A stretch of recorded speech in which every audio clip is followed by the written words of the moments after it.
Do you know what is this? This is blue-green algae. It's a cocoa. No, don't waste. This helps in cultivation of rice. Okay? So when you grow up, you're going to study all these things in science. Which class? 7th class. 7th class. Well, what is this? This is blue-green algae. 7th class? Yes. This is blue-green algae. Algae. Okay? Do you like it? Yes. Yeah, Slimmy. Don't waste. So, all my life, I studied about blue-green algae while studying science. From 7th standard till 12th standard, blue-green algae came in the curriculum on and off. But I never experienced, and this is the first time I'm actually seeing it real life. And friends, I'm told by Dr. Bada that the nitrogen fixation that blue-green algae, half a kg quantity, can do as much work as a 2 kg of urea would ever do. So when everybody is talking about organic farming, well, this is what it is. And Dr. Bada and his team have actually made it a standard form so that people and farmers can actually use blue-green algae and use them in their cultivation and get better yield and better produce. This has been an amazing experience for me. Wow, I'm so glad that I came for today's trip. Friends, what a beautiful sight. It's a small countryside, a pond in the village of Godagwatira.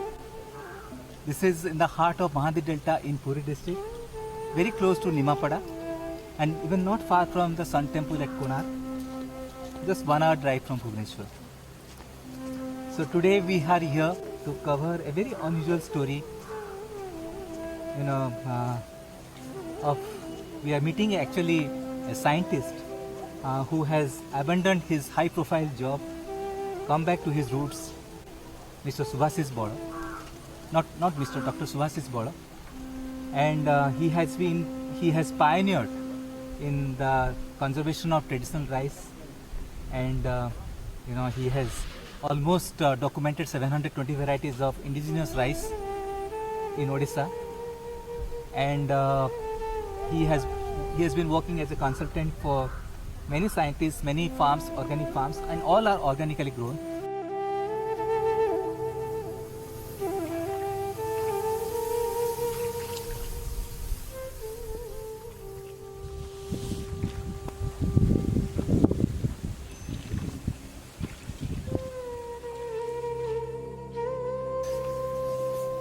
Friends, I am in a small village called Godagwatira, which is very close to Nimapada. Nimapada, all of you know, is known widely for chana jili, which is one of the delicacies, sweet meats of Odisha. And it's not very far from it when Konark and also from Bhubaneswar, just 1 hour drive from Bhubaneswar.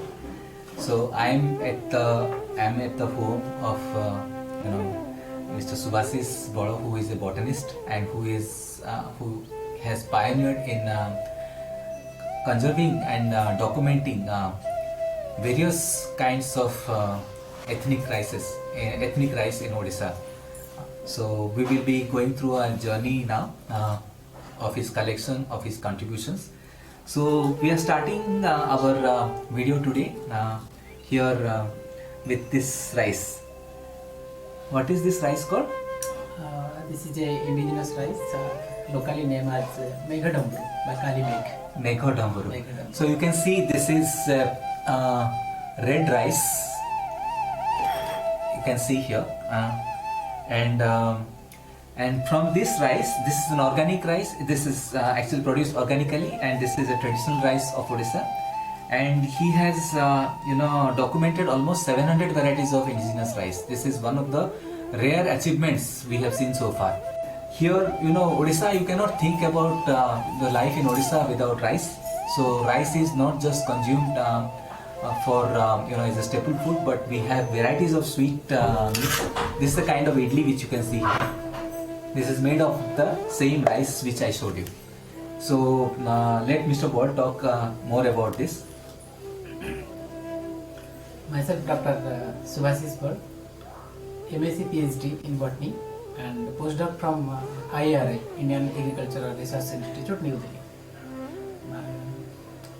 After 2015, I quit my job from IRI and I started my journey to cultivate indigenous rice so that I can provide various nutritional value products to the society.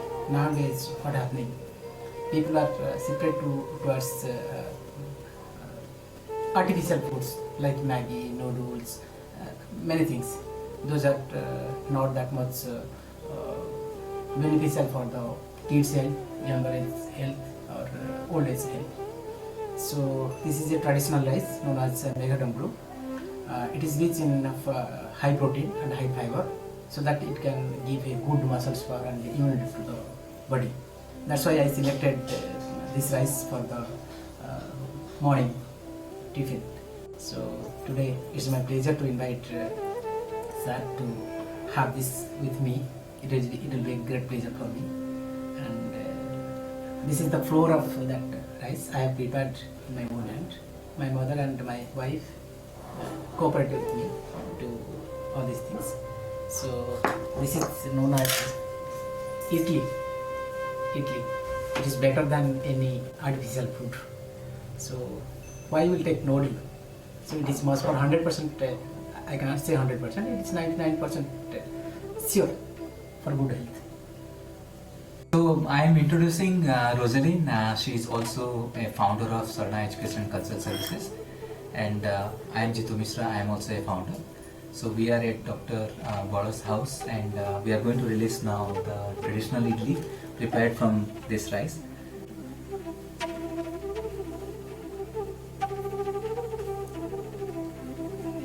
Quite different.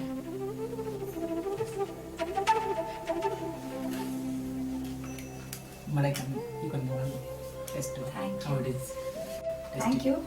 Then other Yes, artificial food. idli happens to be, let's call a supposedly national breakfast of India. We all love idlis.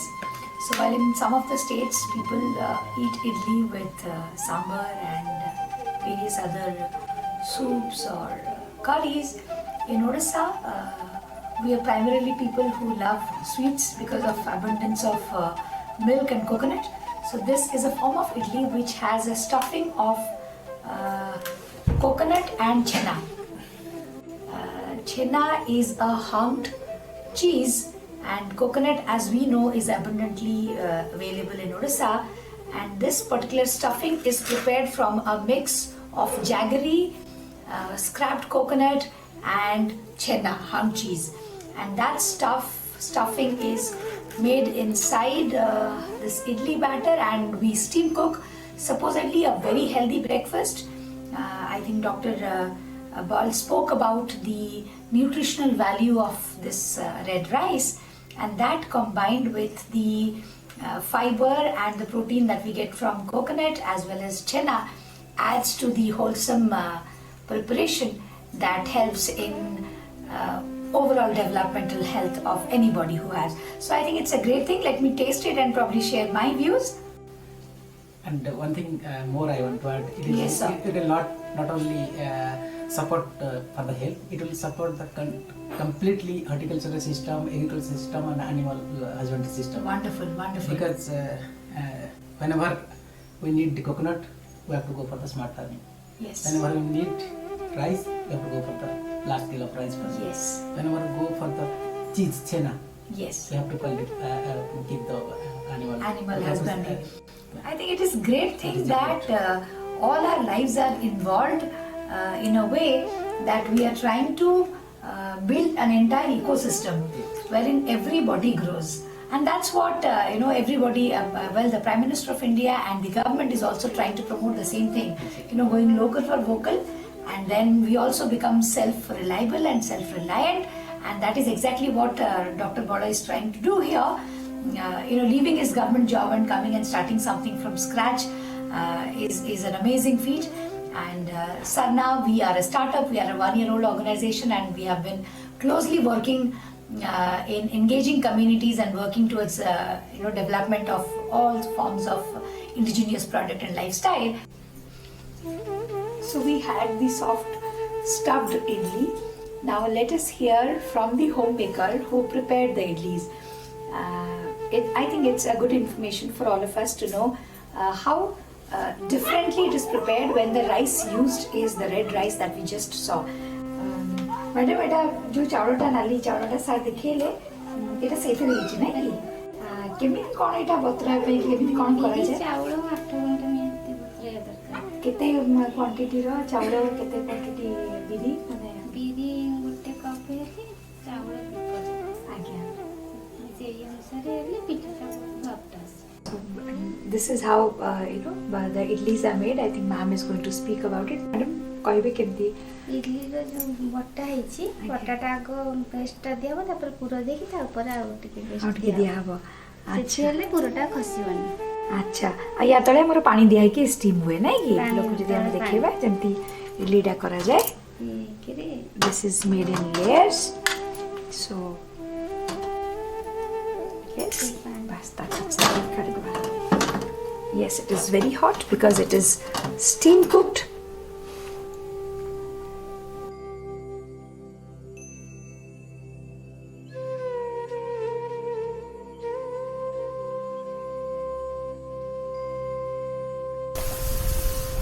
Correct is Kodavati rice. Due to arrival of new hybrids by different MNC companies, so farmers started shifting this cultivation towards hybrid rice cultivation.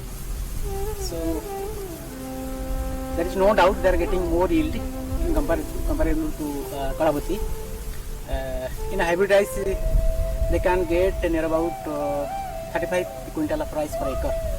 Instead of that, in Kalavati, maximum 12 to 15 quintal we can get from the on-farm trial. Inside the laboratory condition, total control environment condition, it may show different yield. But the farmers exactly need whatever we have developed technique inside of the lab, that is valueless if it's not implementing in the field level. So first thing, farmers need good yield in his hand. Second, that variety should not lodge like that. Third, the plant should be free from insect pest. But how can we say it will be free from the insect and pest? Because it is not a plastic plant. It has life. It has 6 month duration of life. So insect may interfere during the life cycle. So that is a criteria. And apart from that, farmers need a good market where he can sell the product. Whenever in hybridized cultivation, there is a buyback system, but here there is no buyback system. B2C, just directly to the consumer. So that is the main criteria. So that people are not interested to cultivate this rice. But from last 5-7 years, I am conserving this rice for my future generation, so that they can have this beautiful God-gifted rice, which is rich in high protein, high fiber, high calcium, high iron, high zinc. So that is whenever suppose we'll think about women. So for their cycle, monthly cycle, so doctor will recommend to take iron tablet because in menstruation so much iron will go. So in that case, why will take iron from the artificial source? There is a beautiful rice. It can give without any negative effect. So that is a little bit information gap, knowledge gap between the farmer, between the scientist, between the entrepreneur. So I think I can say in my words, there is just a gap, nothing is there. So we can promote this. Whenever people will sell that normal rice in 1900 something, what are the MSP government decided. In international market or in metropolitan cities, we can sell in a high price, minimum 5 times more than that. So that is a we have to delete that gap.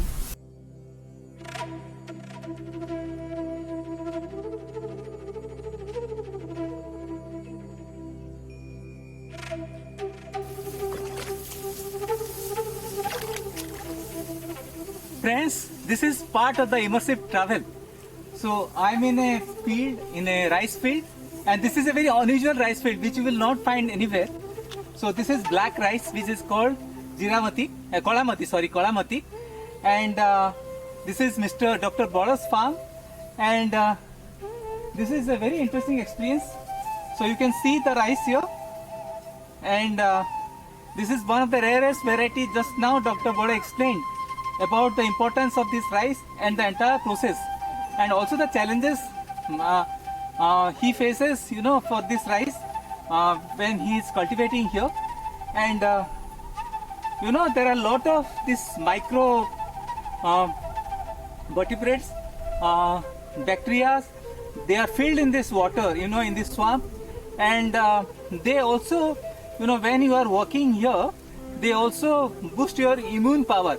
So that is how, you know, when the farmers, they work in the field, they don't fall sick. So it's a very rare thing, you know, among the farmers falling sick, which we are not, you know, we those who are living in the cities, they have a very limited immune system.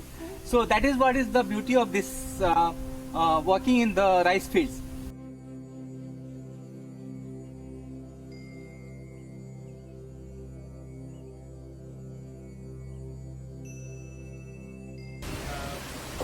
I have a company, Landrace, and in my company I have appointed many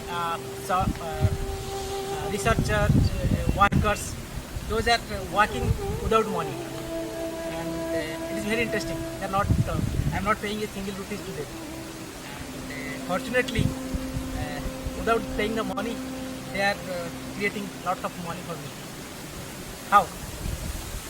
This thing is blue green algae. It is my rice crop manager. It is my rice farm manager. So I have collected this organism from Indian Agricultural Research Institute from Dr. Sunil Pavi sir and Dr. Abraham sir. Just 1 kg, half kg I have collected from the IRA, and from that half kg, first year I have cultivated near about 1 acre. Just half kg is more than sufficient for 2 bags of urea. So directly I am not giving any single rupees. Alternately they are giving nitrogen to my crop. Secondly, as a manager, he appointed many researchers like that. Someone is a potash mobilizing bacteria, someone is a nitrogen fixing bacteria, someone is a zinc fixing bacteria, someone working as a iron fixing bacteria. Whatever micronutrient and macronutrient need for my farm, freely I am getting these things by appointing blue green algae as a manager in my field. So it is somehow different and interesting. And why other people not appointing this as a manager for their farm, as there is a less awareness. So in Odisha, first time I am cultivated blue green algae from IRA. Right now I have expanded this journey up to 100 acres. This is my R&D field. Another field that is very near to Konark Temple, Sun Temple.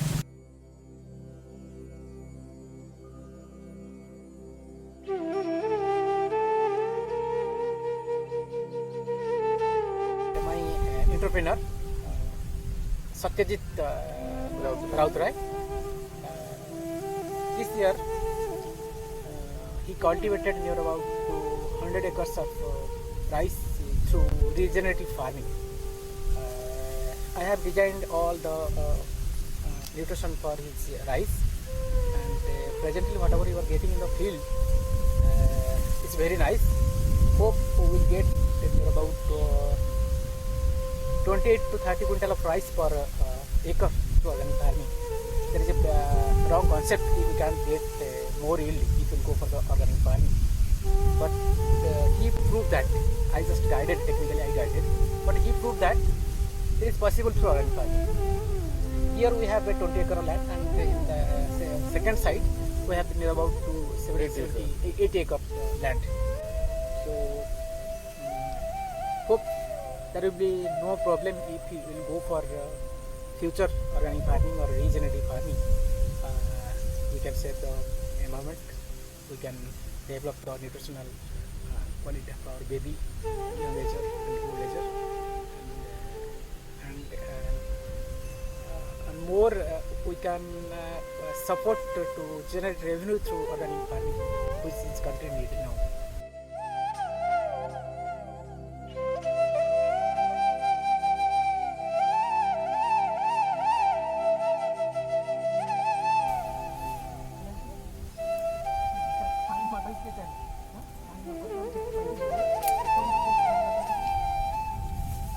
Friends, this is Oryza oryza, one of the earliest farm produces in the entire human journey, going back to at least 70,000 years before present. Today, rice is consumed by almost 60% of world's populations. The entire China and Southeast Asia and a large part of India depend upon rice. Earlier it was a grass. Rice and wheat both belong to the grass families, and somewhere around 7,000-8,000 years before, it was somehow the humanity discovered, during the interglacial phase when the world had become warmer. That time, how the rice was discovered, and over a period of time, over thousands of years, rice was domesticated from its wild variety. And today, as I said, about 60 to 70% world's population live on rice. So they depend on rice for their living, for their livelihood. But in last few years, hybrid rice and the fertilizer-based farming have ruined our traditional knowledge system. Odisha in particular was known for having a large varieties of indigenous rice. The entire Koraput tract, the Jaipur tract in the Eastern Ghats, where hundreds and thousands of varieties of wild rice were grown, and many of them had become also domesticated by our ancestors. And it is believed that the Jaipur tract in the Eastern Ghats was one of the areas where rice was probably originated. But unfortunately, it's all gone.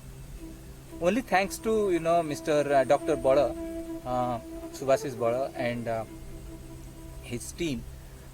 Today we are again going to initiate the preservation of the traditional rice, the organic rice. And that will be, if they succeed, and if we adopt to, having more of organic rice, different varieties of organic rice, I think we will be able to save the humanity from the future danger. So this is what I had to share, and thank you so much for being with us.